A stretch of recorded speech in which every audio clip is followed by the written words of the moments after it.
చిన్న విషయాలకే గొడవలు, కక్షగట్టి ప్రత్యర్థులపై దాడులు, సొంత కుటుంబ సభ్యుల హత్యలు, చిన్న పెద్ద తేడా లేకుండా మహిళలపై అత్యాచారాలు. అసలు మన సమాజంలో ఏం జరుగుతోంది? మనుషులు ఎందుకు ఇలా మృగాళ్లా మారిపోతున్నారు?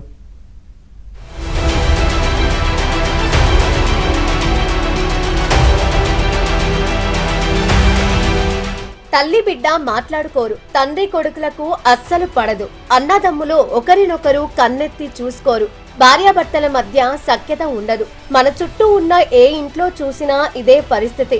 ఎలాంటి సెన్సార్ లేకుండా ప్రపంచంలోని చెత్తంతా సెల్ ఫోన్ లో కనిపిస్తుంటే మనుషుల్లోని మానవత్వం చచ్చిపోతోంది, అసహనం పెరిగిపోతోంది. చిన్న చిన్న విషయాలకే హత్యలకు తెగబడుతున్నారు. కడప జిల్లా ప్రొద్దుటూరులో అలాంటి దారుణమే జరిగింది.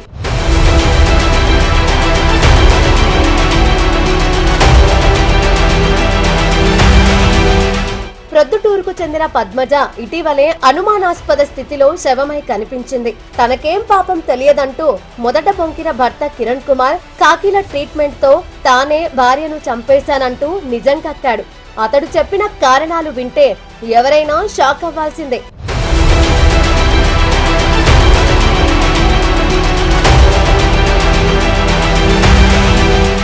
సెల్ ఫోన్ లో బూతు బొమ్మలు, హీరోయిన్ల ఫోటోలు చూసి ఎంజాయ్ చేసే అలవాటున్న కిరణ్ కుమార్ కు వారితో పోలిస్తే తన భార్య అందవిహీనంగా కనిపించింది. ఆమె లావుగా ఉందని, తనకు సరిపోదంటూ ద్వేషంతో రగిలిపోయాడు. అంతేకాదు, తనను భార్య అనుమానిస్తోందంటూ కక్ష పెంచుకున్నాడు. హౌ టు కిల్ వైఫ్ అంటూ యూట్యూబ్ లో వెతికాడు. వందల వీడియోలు చూశాక పద్మజకు విషం ఇచ్చి చంపాలని డిసైడ్ అయ్యాడు. వెంటనే హైదరాబాద్ నుంచి కొరియర్ లో విషం ఆర్డర్ పెట్టాడు. ఆ విషాన్ని పాలకోవలో కలిపి భార్యకు తినిపించాడు. ఆమె స్పృహ తప్పి పడిపోయినా కిరణ్ కుమార్ లో కక్ష తీరలేదు. ఒకవేళ బతుకుందేమో అన్న భయంతో ముఖంపై దిండు పెట్టి గట్టిగా నొక్కి మరీ దారుణంగా హత్య చేశాడు. కిరణ్ కుమార్ ను పోలీసులు అరెస్టు చేసి కటకటాల్లోకి నెట్టారు. ఆన్ 30th April మనకు ఒక కంప్లైంట్ వచ్చింది, 194 BNSS అంటే అన్యాచురల్ డెత్. సో మనం వెళ్ళి ఇన్వెస్టిగేట్ చేసాము. విక్టిమ్ డిసీజ్డ్ ఎవరంటే బద్రిపల్లి పద్మజాని, 31 year old lady, married lady, ఒక పిల్లలు ఉంది.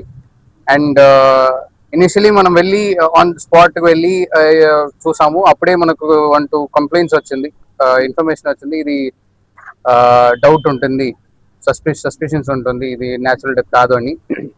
Immediately we recover the body, మనం పోస్ట్ మార్టంకు పంపాము. అక్కడ పోస్ట్ మార్టం లో మనకు 1-2 క్లూస్ దొరికింది. On the base of those clues మనం మళ్ళీ ఇన్వెస్టిగేట్ చేసాము. అప్పుడు మనకు ఈ అమ్మాయి డిసీజ్డ్ అమ్మాయి హస్బెండ్ మీదే మనకు డౌట్ వచ్చింది, భద్రపల్లి కిరణ్ కుమార్. మన సమాజంలో మనుషుల మనస్తత్వం రోజు రోజుకి ఎంత క్రూరంగా మారుతుందో చెప్పడానికి ప్రొద్దుటూరులో జరిగిన పద్మజ హత్య మరో ఉదాహరణ.